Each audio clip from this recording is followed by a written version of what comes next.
Glenn, the comments are almost 2,000 deep, so this will probably get buried, but thank you for continuing to help prove that magical fairy dust does not exist, and it's all in your head. Shh! Don't tell the Tonewood kids that! They might blow a gasket!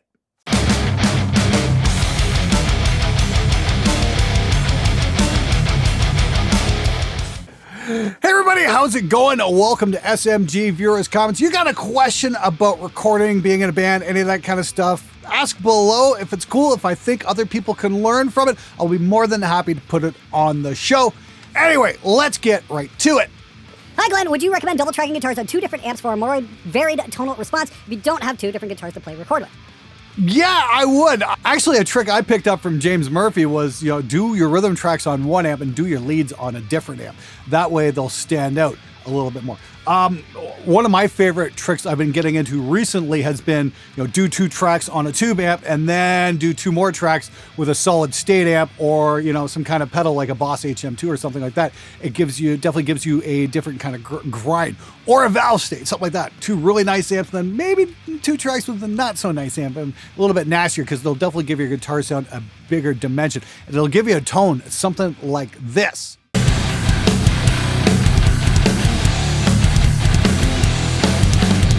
Now that was a blend, I think, of the Soldano and the Sun Beta lead, and I was really happy about that, how that turned out, and I need to do a full mix breakdown at some point. But even if you have a great tube amp, dropping a couple extra tracks with one of these, this is like the martyr from Master Effects. I need to demo this at some point. I'm really overdue on this. For a couple tracks would probably really add a nice dimension to your overall guitar sound. Definitely worth trying out anyway. And that's the great thing about pedals. There's so many things out there, these that are like mimicking old classic amps. There's really a whole new palette of tones to work with. So although a 5150 into a recto cab works, it's like, hey, you know what? Maybe we can expand the palette just a little bit from what we're hearing these days. I get comments about double tracking like, there are effects that can do that for you now. I get that, but there are also cab emulators too, and some of them suck as well. Nothing is better than just doing it right the first way, the first time. If it's not broke, don't fix it. Yeah, you know what? There are some effects that'll quote-unquote do it, but they don't really do it that well. And yeah, nothing really beats two very well-tracked guitars panned left, one panned right, and you just get a thicker sound. I mean, like, for fuck's sakes, people, just don't be lazy and track it for real. It's going to sound better. This is not, mental gymnastics here. Do the work, it'll sound good. I mean, I can't make it any more simple than that. Don't be so fucking lazy. Your music is fucking worth the effort. At least I hope it is. Glenn! Okay, so after watching you for years, I finally graduated to Reaper from GarageBand. I'm 100% self-taught and got a first initial impression of looking around, figuring out the basics of navigating the interface. Seems pretty straightforward. Here's my issue though. For whatever reason, my guitar sounds really hollow and echoey. Is that a word? No matter what I do, it always sounds very dark reverb pedal on something. I'm not sure if it has something to do with my audio interface, Scarlett Solo 2 Gen, or something within Reaper's preferences, or something else entirely different, but I'm going into my pedal board, my PV Invective MH through a 2-notes torpedo cab M to the Focusrite. What's the deal, homie? Thanks and fuck you, Glenn. Okay, it's either one of two things. Now, I remember when I first plugged into a torpedo, I was like, what the fuck? What sounds wrong here? Here's the thing. I had the cabinet emulation on the torpedo hardware unit, plus in the torpedo software I was actually using one IR stacked on top of each other, and that sounds fucking terrible. So make sure you've got your cabinet impulse turned off on the back of your PV Invective. If that one loads IRs, make sure that is off. That's your first thing. Secondly, make sure you're running your torpedo captor clean as well. When it comes to recording that sort of stuff, I generally like to keep the signal with no IR until it gets into the computer, and that'll load up Pulse or something like that and load the IR into that. The IR should be in the last stage, not at the first stage. That's just my opinion anyway. I probably need to do a video explaining this, showing you how to fucking do this. Would you guys like to see a more fundamental video about recording amp sims or the back of tube amps and how to not sound hollow? I think that might be a beneficial thing. Anyway, we can take a look at that in maybe a week or two. You guys really seem to like the Monday morning tutorials, so I want to do more. So if there's something you guys want to know, I really want to hear from you. One other thing to consider is make sure you're monitoring correctly and that you don't have your monitoring software up on your Focusrite mix software and then your live monitoring in Reaper as well. That can burn you too. I've definitely had a few occasions, even now, where I'm scratching my head, I'm like, why does that sound doubled? And it's like, oh yeah, I got my monitoring software up on my RME and I've got one of the faders up. It's just like, yeah, mute that. I monitor through the software. That seems to work. So make sure you check for that. It definitely sounds like you're getting the signal twice I'm just not sure where. You're going to have to look at your signal path. Try doing things as simple as possible and then add extra elements in. Build on what works. Don't try and throw everything together and go, well, why doesn't this fucking work? Simplify, then figure it out. Glenn, say Clint wants to use a cheap amp that isn't known for sounding great, but wound up used by a few popular artists. Marshall MG100 HDFX comes to mind. Do you refuse to try using their amp because you almost certainly have something better sounding on hand, or do you humor them and do an A/B test because it might sound unique in a good way? And you guys wonder why I always yell, get a country man, get a country man. That's exactly that sort of thing. You know, when the guitar player insists on using a shitty amp, it's like, at least this, I can split the signal and then reamp it through something decent later. You know, when he's not around, then have him come back in a couple days and make up a couple test mixes and go, okay, what do you like? Do you like this sound or do you like this sound? And just don't tell him what it is and let his ears be the judge.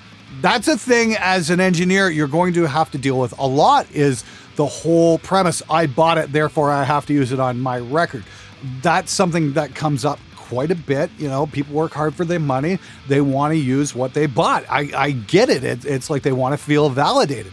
Even though, you know, I've got a mountain of fucking amazing gear sitting right here. Oh, but I want to use my shitty amp because I paid for it and it's mine and it's my sound. And it's like, okay, that's great. But generally, when you give them a choice and they don't know what they're listening to, you just ask, what do you think? They're going to usually pick what sounds better. So that's my strategy. Just have one of these on hand. This is a Signal Art reamp box and it'll do the job very well.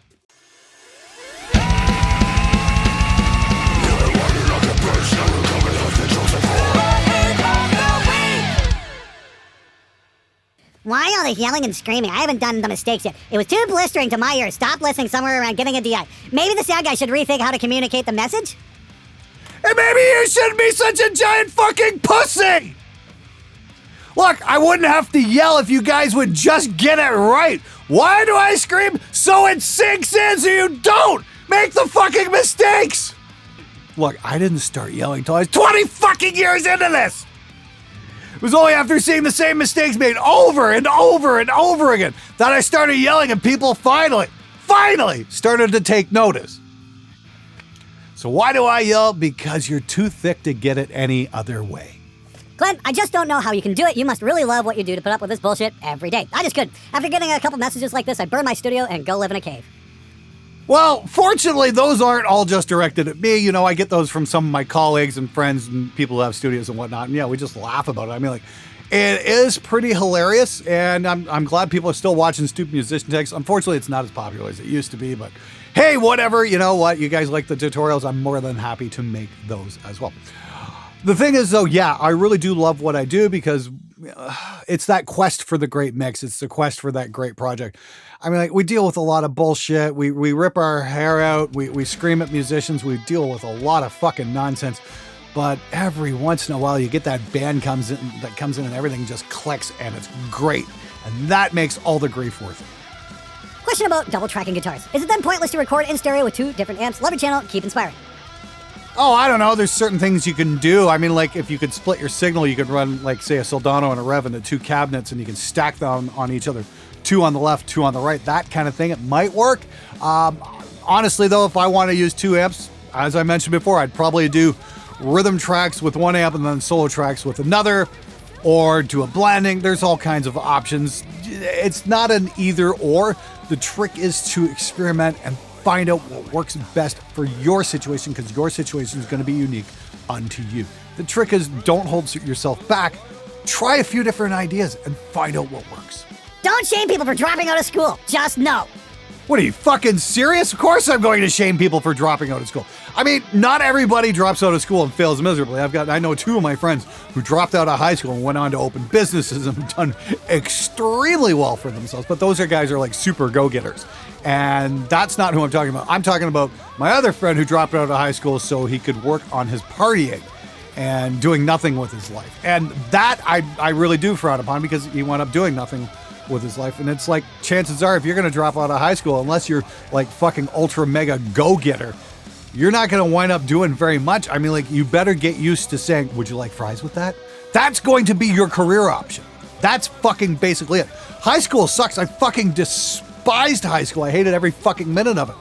But the only point of high school is a test. It's like, are you capable of dealing with this? Because if you are, you can probably hold down a fucking job. That's all it is. And if you can't handle high school, guess what? Genuine question, how new should my bass strings be? Put them on the day of recording new, put them on a week or month of recording new. Thanks, and heck you, Glenn. Hey, Kale, great question. So I would recommend putting them on in the studio just before tracking. You want them as fresh as possible. Basically, put them on, stretch them out a little bit so they hold their tuning, and go. That's how fresh you want your strings. I remember I recorded a band once, and the guy put his bass strings on. We didn't quite get to recording them, and he came back the next weekend, and his strings were fucking dead again. I'm like, what the fuck, man? He's like, well, I practiced. I'm like, that's great, but your strings are fucking dead now. So it's like, always keep a set of fresh strings on hand. You want your bass to sound the best it possibly can, and new strings are going to be the easiest way how to get that sound. I know the whole guitarists are better than bassists thing is a joke, but I do want to say that I've been playing bass for 16 years, and one of the worst things ever is a guitarist who doesn't understand you have to play bass differently than a guitar. Most of my guitarist friends have enough experience that they know how to play a bass like a bass, but I know plenty of guitar players who play bass like a guitar, and it sounds like shit. Competent bass players are rare, but if you know one, they will always sound better than even having the best bass playing guitarist. Joe, you are absolutely 100% right on the money. Holy shit, a bass player knows what he's talking about. Ding, ding, ding, ding, we got a winner. That's a fantastic observation. You are absolutely correct. Certain things like palm muting really don't work on a bass guitar. Oh, but Dave Ellefson. Oh, Dave Ellefson got caught with his dick in his hand. Shut up about Dave Ellefson. But for the rest of you guitar players trying to play bass, don't palm mute it like you would a fucking guitar. Just fucking don't. You can't make it sound good that way. Believe me, I've had enough of you guys come in here and fuck it up miserably. Don't fucking do it. You have to attack the bass differently, and that means no palm muting. That means playing much more strongly onto the strings. It's a much more physical instrument. It's more about muting and what you're not playing as well as just what you are muting, and you don't double up the guitar. It's not guitar just lower. You have to play with what the fucking drums are playing, and that means unhooking your brain from what a guitar player does and working as a rhythm section. That takes effort. Good luck. Glenn, I've been wondering, as a preference, do you prefer European power metal or American power metal? Keep up the great work. I have no fucking idea, man. I remember I saw Kissin' Dynamite on 70,000 Tons of Metal last January. I thought they were great. Are they power metal? Do they count? There were a lot of fucking bands on that fucking thing, but I really did enjoy that show. I know they're from Germany. They were an awful lot of fun. I definitely recommend checking them out if they're playing live in a neighborhood near you. Hopefully we're going to get live shows again this year. I'm hearing things are really starting to open up again, and I'm looking forward to that. I will really miss concerts. I hope that happens again real soon. I'm curious, here's my question to you guys. Where are you located in the world, and do you think there are going to be live shows in your area by the end of the year? You tell me. Leave a comment below, because I want to hear from you guys. It might be a stupid question, but how big is the difference in tracking and mixing in a DAW between cheap USB interface and USB to guitar cable? Not a dumb question. That's actually a very good beginner question. The thing it all comes down to, I guess, is number of inputs and monitoring. You could definitely do it with a USB to guitar cable, but what are you playing back through? Are you playing through your onboard, laptop, shitty fucking audio interface into some crap computer speakers or whatnot? The thing with the USB to guitar cable is you are going to be limited to just the guitar cable. So you're not going to be able to record any vocals or mic up an acoustic or anything like that. So even a cheap interface, like say a 2-channel Behringer or something for about $100 is going to be far more versatile than that USB to guitar cable. But I get it. We all start out with not much. I mean, I remember being a teenager and dead broken, soldering tape decks together just so I could get some semblance of a multi-track happening. And this is with no budget whatsoever. I mean, I just used what I had on hand. So if that's all you got, there's no shame in using that. Not at all. The trick is you learn the basics with that and you keep going until you can afford more. The trick is you have to keep going and not give up. I really wish you the absolute best of luck. Hey, Glenn, what hair products do you use? I want mine as lush as yours when I'm your age. Ancient. Oh, there's not many people who can say they got hair like this when they're 50. Yeah, that's the thing. I did that interview with Steve Vai last year. I sat down like, dude, I've been a fan since Eat 'em and Smile. He's like, really? You don't look that old. I'm like, dude, I'm 50. I use the biotin and collagen shampoo and conditioner, and I use some Paul Mitchell leave-in stuff to keep it from getting too frizzy. It's a little bit flyaway right now because we get a bit of humidity in the air, but for the most part, that Paul Mitchell stuff really does the tricks. Not cheap, though. And oh yes, I would absolutely love to get a Haircare endorsement. I really don't think that's going to happen. It's that's the thing about hair care companies marketing to 50-year-old headbangers. I mean, most guys this age just don't have their hair anymore. So much unnecessary yelling. Just speak like a normal person. Yeah, that sounds like a recipe for a super exciting show. Yeah, I want to watch that. Great idea. Anyway, all right, that's it for this episode. Thanks so much for watching. Thanks for subscribing. Everybody who's come in new to the show and is watching those Monday morning tutorials, you guys absolutely fucking rock. Thank you so much for your support. I'll see you guys Monday with another tutorial. But until then, let's get out there and make some great music together.